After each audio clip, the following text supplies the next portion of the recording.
ধরুন আজ থেকেই মধ্যপ্রাচ্য থেকে তেল আসা বন্ধ।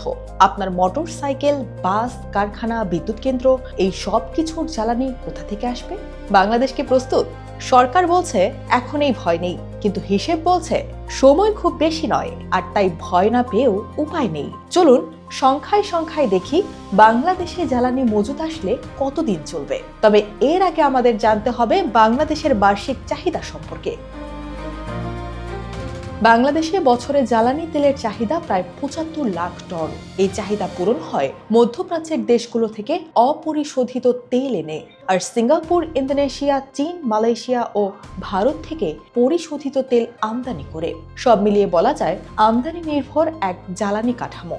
এখন চলুন জেনে নেই বর্তমান পরিস্থিতিতে কোন জ্বালানি কতদিন চলবে।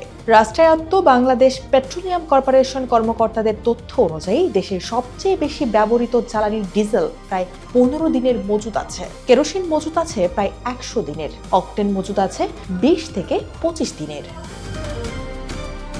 এছাড়া ফার্নেস অয়েল মজুত আছে প্রায় 90 দিনের। অর্থাৎ সব জ্বালানির অবস্থা এক নয়। তবে গুরুত্ব বিবেচনায় সবচেয়ে দ্রুত চাপ পড়তে পারে ডিজেলে। কিন্তু বর্তমানে দুইটি অপরিশোধিত তেলবাহী জাহাজ দেশের পথে থাকায় ডিজেলের মজুত কিছুটা বাড়বে বলে আশা করা হচ্ছে। এবার চলুন জেনে নেই দেশে এলএনজি পরিস্থিতি বিষয়ে। কারণ গ্যাস ভিত্তিক বিদ্যুৎ কেন্দ্র চালাতে আমদানি করা এলএনজি অত্যন্ত গুরুত্বপূর্ণ। এখানে চুক্তি রয়েছে যুক্তরাষ্ট্র ভিত্তিক এক্সিলারেটর এনার্জির সঙ্গে। প্রতি বছর 14টি কার্গো দেওয়ার চুক্তি থাকলেও বাস্তবতা একটু জটিল। এই কোম্পানি নিজ দেশে উৎপাদিত এলএনজি নয়, বরং যেখান থেকে পাওয়া যায় সেখান থেকেই সরবরাহ করে। বর্তমানে কাতার বড় উৎস। অর্থাৎ মধ্যপ্রাচ্যে বড় ধরনের সংঘাত হলে সরবরাহে অনিশ্চয়তা থেকেই যায়। বিকল্প হিসেবে অস্ট্রেলিয়া, অ্যাঙ্গোলা, মালয়েশিয়ার কথা বলা হচ্ছে। কিন্তু সমস্যা হলো সব দেশ যদি একই সাথে বিকল্প উৎসে ঝুঁকে পড়ে তখন দাম বেড়ে যাবে। এবার চলুন জেনে নেই বর্তমান প্রেক্ষাপটে এলপিজি কতটা ঝুঁকিতে। বাংলাদেশে বছরে প্রায় 17 থেকে 18 টন এলপিজি লাগে।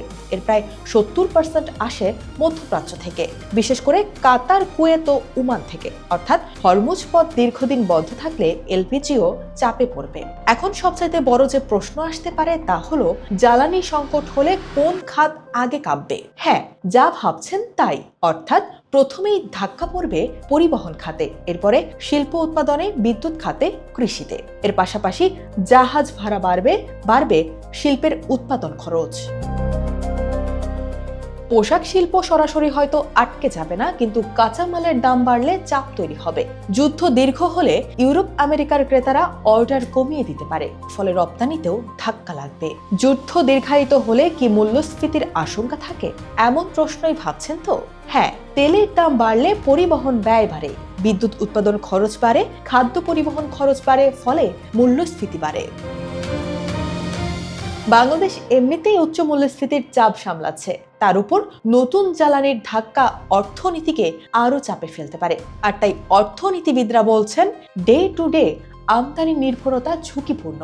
জ্বালানি নিরাপত্তা মানে শুধু চুক্তি নয়, বরং মজুদ, উৎস বৈচিত্র্য, কৌশলগত রিজার্ভ। বর্তমানে হয়তো তাৎক্ষণিক সংকট নেই, কিন্তু যুদ্ধ যদি দীর্ঘ হয় তাহলে চাপ আসবেই। প্রশ্ন হলো বাংলাদেশ কি মাসখানেকের মধ্যে বড় ধাক্কা সামলানোর জন্য প্রস্তুত, নাকি আবারও বৈশ্বিক অস্থিরতার ঢেউ আমাদের বাজারে আছড়ে পড়বে?